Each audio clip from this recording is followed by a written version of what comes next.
महाभारत पे चलते हैं। और एक इंटरेस्टिंग कैरेक्टर, जैसे पहले भी मैंने कहा कि अश्वत्थामा है। अब अश्वत्थामा 7 चिरंजीवियों में से एक है जी। जो बाकी चिरंजीवी हैं जो मुझे पता है वो हनुमान जी हैं, विभीषण हैं, वेदव्यास, कृपाचार्य, परशुराम, राजा बलि, और 7वें हैं अश्वत्थामा। ये भी माना जाता है क्योंकि जो सारे चिरंजीवी हैं जब कल की अवतार आएंगे तब कुछ हेल्प होगा उनका भी उस अवतार के लिए। अश्वत्थामा ही क्यों चुने गए? मैं आपका थोड़ा पर्सपेक्टिव चेंज करने की कोशिश करता हूँ। जी। पता नहीं मुझे कि आपको पता है कि नहीं, पर पहले तो आप ये जान लीजिए कि शिव जी के 19 अवतारों में से एक अवतार अश्वत्थामा है। ओह अच्छा। जी, तो अश्वत्थामा अपने आप में शिव अवतार है, पहली बात।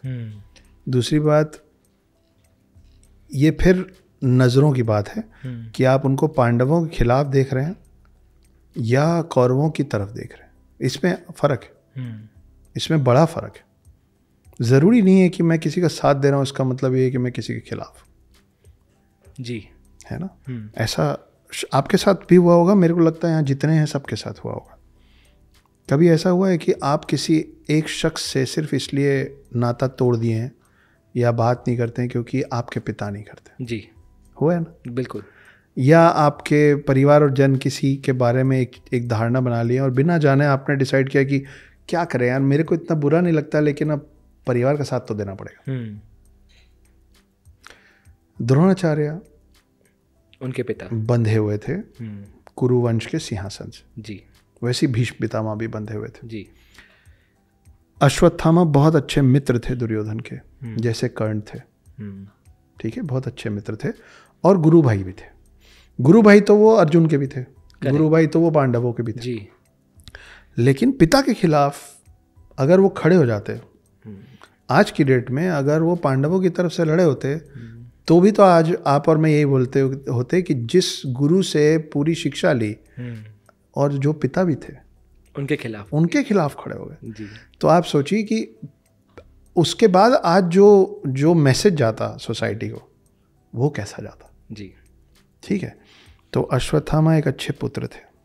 अश्वत्थामा की उस एक गलती के अलावा, जैसे कई लोग रावण के लिए बोलते हैं रावण ने कोई गलती नहीं की थी, तो विद्वान था, सिर्फ उसने सीता का हरण किया, वही उससे गलत बात है। रावण ने 660 गलतियां की थी। राम का जन्म हुआ था रावण को खत्म करने के लिए, जैसे कृष्ण का जन्म हुआ था सबसे पहले कंस को खत्म करने के लिए। तो हमको ये समझना पड़ेगा कि ऐसा नहीं हुआ होगा ना कि मतलब कंस के लिए तो आकाशवाणी हो गई थी जी कि 8वां पुत्र आएगा मारेगा, मतलब तुम्हारे पाप का घड़ा भर रहा था। करेक्ट। और रावण को मारने के लिए राम का जन्म हुआ था क्योंकि उसका पाप का घड़ा भर रहा था। जी। तो जिसका आचरण शुरू से गलत होता है ना, वो बहुत सारी गलतियां करता कहीं पहुंचता है। अश्वत्थामा का बैक स्टोरी आप उठा के देखेंगे तो उन्होंने कोई गलती नहीं की थी। वो एक अच्छे मित्र थे, एक अच्छे योद्धा थे, एक अच्छे शिष्य थे, एक अच्छे पुत्र थे। उनका तर्क ये है, हेरा फेरी फिल्म देखी है, सिनेमा पे चलती। हेरा फेरी नाम का मतलब क्या है कि चोर के घर चोरी करना चोरी नहीं होती, हेरा फेरी कहलाती। जी। तो ये माना गया है कि गलत के साथ गलत करना गलत नहीं होता। ठीक है जी। उनका ये मानना था कि जिस तरीके से द्रोणाचार्य का वध किया गया था वो गलत था। अश्वत्थामा के बारे में ये गलत खबर फैलाई गई, अश्वत्थामा हतो हता, अश्वत्थामा हतो, बाद में पता चला हाथी मार। लेकिन उसके आड़ में द्रोणाचार्य ने अपने अस्त्र शस्त्र डाल दिए थे। वहाँ पे आपके धर्मराज युधिष्ठिर फिर आ जाते हैं, है ना, कि वो बोलेगा तो डाल दूंगा, वो आधी बात बोले फिर कृष्ण फिर आ जाते हैं। कृष्ण ने छल किया, बोले चलो शंख बजा दो सब। इसीलिए आज भी मतलब मेरे साथ तो जीवन भर ही हुआ है। मुझे आपका ज़्यादा बैकग्राउंड नहीं मालूम है, पर कभी आपके साथ ऐसा, हम लड़कों के साथ ऐसा हो ही जाता है, कभी आपके साथ ऐसा हुआ है I like you Avinash but बात, हाँ ये बात वाला थोड़ा है ना, I like you very much Avinash but as a friend. जी हुआ है? हाँ बिल्कुल हुआ है। आपको और मेरे को ये समझना पड़ेगा कि हम सब लोगों के लिए हमारे काम की बात ना बट के बाद की है। बट, परंतु, किंतु, लेकिन, मगर, पर, ये जो 5-6 शब्द जिसका अर्थात सेम ही है जी।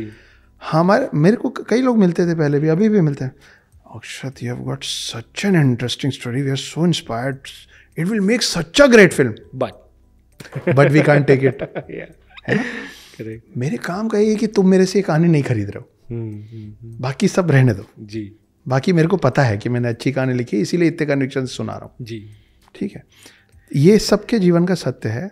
ये मेरे को सबसे पुराना उदाहरण ना यहीं से मिलता है कि अगर द्रोणाचार्य बट के आगे सुन लेते तो युधिष्ठिर ने ये कहा था कि ये सत्य है कि अश्वत्थामा युद्ध भूमि में मारा गया।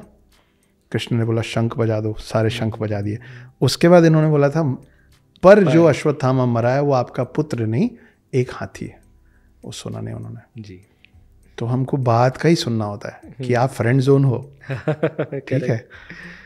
तो वो जो द्रोणाचार्य के साथ हुआ था उसके एवज में, उसके पहले तक अश्वत्थामा पूरे विधि विधान से, रूल्स रेगुलेशन से लड़ रहे थे कि सूर्यास्त होता है, शंख बजता है, युद्ध रुक जाता है। उसके बाद जब ये लोग हार गए थे तो ये जाके पांडव समझ के एक शिविर में 5 लोगों को मारे और उस शिविर में आग लगा दी। वो पांडव के 5 भाई थे, जिसके कारण फिर गुस्से में कृष्ण ने श्राप दिया था कि तुम हम अनंत काल तक देवभूमि भारत में कोढ़ग्रसित शरीर लेके रेंगते रहोगे। तो ये माना जाता है कि अश्वत्थामा अभी तक रेंग रहे। अश्वत्थामा का नाम अश्वत्थामा इसलिए पड़ा था क्योंकि जब वो पैदा हुए थे, एक तो बड़े जतन से पैदा हुए थे, बहुत यज्ञ तप और बहुत सारे मिन्नतें की थी द्रोणाचार्य और कृपि ने। कृपि मतलब उनकी पत्नी, कृपि मतलब कृपाचार्य की बहन। तो 7 चिरंजीवी में से ये तो एक तो मामा भांजा है। महाभारत में सिर्फ एक ही मामा भांजा नहीं है, जी, 2-3 मामा भांजा है ना। कृष्ण भी मामा है और 2 शिव जी के स्वरूप हैं, एक हनुमान जी और एक अश्वत्थामा। और मामा 3 है, एक शकुनी मामा है, एक कृष्ण मामा है और एक कृपाचार्य। तो ये 2-3 बड़े बड़े मामा हैं। तो कहाँ थे हम? हाँ, तो अश्वत्थामा जब पैदा हुए थे तो सबसे पहले उनके मुंह से हिनहिनाने की आवाज़ निकली थी, हॉर्सेस वॉइस। ओह अच्छा। तो अश्व मतलब हॉर्स, तो इसलिए उनका नाम अश्वत्थामा पड़ा था।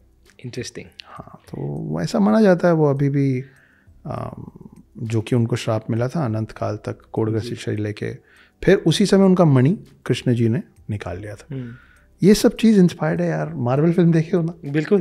थैनोस ने कैसे निकाला था? जी बिल्कुल। विजन के सर से बिल्कुल। हाँ, पर मैं थैनोस को कृष्ण नहीं बोल रहा हूँ। नहीं, बिल्कुल नहीं।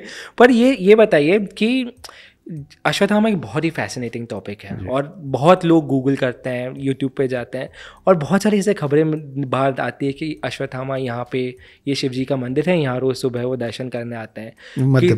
मध्य प्रदेश में किसी ने, हरियाणा में किसी डॉक्टर ने, आई थिंक मैंने कुछ पढ़ा था बहुत सालों पहले कि उस अश्वत्थामा खुद आए थे उनके पास अपना, वो वैद्य थे, उनका नाम कई जगह नहीं लिखा हुआ है और आयुर्वेदिक आयुर्वेद के वैद्य जी। पर आप सर कभी वास्तव में किसी से मिले हैं जो एक्चुअली उनसे मिले हों या कुछ और जानते हो इनके बारे में? नहीं यार, मैं अभी तक मेरी ऐसे डायरेक्टली मुलाकात नहीं हुई। हालांकि द हिडन हिंदू लिखने के बाद मेरे को लग रहा है किसी दिन अश्वत्थामा आएंगे मुझसे कि तुम बहुत ज़्यादा लिख रहे हो, इधर आओ, बात करनी तुमसे। तो मैं I would rather like to be one of those people who could someday claim कि मैं अश्वत्थामा से मिला हूँ। लेकिन अश्वत्थामा को लेके एक और बड़ी इंटरेस्टिंग कहानी है। वो ये है कि एक शख्स रहे, उनको जो नाम दिया गया उनके शिष्यों की तरफ से होता पायलट बाबा हाँ, है ना, हिमालय में रहते थे। इनकी किताब भी है, अमेज़ॉन पे अवेलेबल है। अच्छा। उसका नाम है हिमालय कह रहा है या हिमालय ने कहा था, ऐसा कुछ है, देखना पड़ेगा जी। उसमें उन्होंने ये वर्णन किया है कि जब वो हिमालय पे थे तो वो एक समुदाय से मिले। उस समुदाय का जो लीडर था उसके यहाँ से लगातार मवाद बहता रहता था और उसको सब लोग बहुत मानते थे। उसके सुपरविजन में सब लोग बहुत खुश थे और वो सब के सब शिव के, मतलब वो पूरा समुदाय जो था वो शिव का भक्त था जी। और पायलट बाबा जब मिले तो पायलट बाबा ने सीधे सीधे उनसे पूछा और उसका जवाब उन्होंने नहीं दिया। तो अगर आप बोलेंगे कि अक्षत, क्या तुम्हारा नाम मनीष है? तो मैं बोलूँगा नहीं, मेरा नाम अक्षत है। तो उन्होंने ये भी नहीं बोला कि नहीं मैं वो नहीं हूँ, ना उन्होंने ये बोला कि हाँ मैं वो हूँ। एक और बड़ा अच्छा विवरण मिलता है पृथ्वीराज चौहान के समय का, अच्छा, अश्वत्थामा से रिलेटेड, कि जब पृथ्वीराज चौहान बहुत सारे युद्ध हारने के बाद, नहीं बहुत सारे युद्ध हराने के बाद, एक युद्ध हारने के बाद जंगल में भटक रहे थे। तो माना जाता है कि पृथ्वीराज चौहान को बहुत अच्छी समझ थी ये औषधियों की, अच्छा, जंगल के औषधियों की, तो उनको भी अश्वत्थामा मिले थे और उनसे भी मदद मांगी थी कि इसका कुछ करो। ये भी डॉक्यूमेंटेड है कहीं पे कि पृथ्वीराज चौहान ने उनको कुछ औषधियाँ बताई और उनको ये समझ में आया कि वो जो इंसान था जो मदद मांग रहा था उसको बहुत सारी और ज़्यादा औषधियों के बारे में मालूम था जितना पृथ्वीराज चौहान को मालूम था। उसके बावजूद वो मदद मांग रहे थे कि इतना तो मेरे को पता है, इसके आगे कुछ है तो बताओ। मैं कभी कभी सोचता हूँ कि मतलब कब तक युग चलेगा और ये जो 7 चिरंजीवी हैं ये एग्जैक्टली क्या रोल प्ले करेंगे, क्योंकि कुछ कुछ अपनी अपनी तकलीफ़ों से अभी भी गुजर ही रहे हैं, जैसे अश्वत्थामा।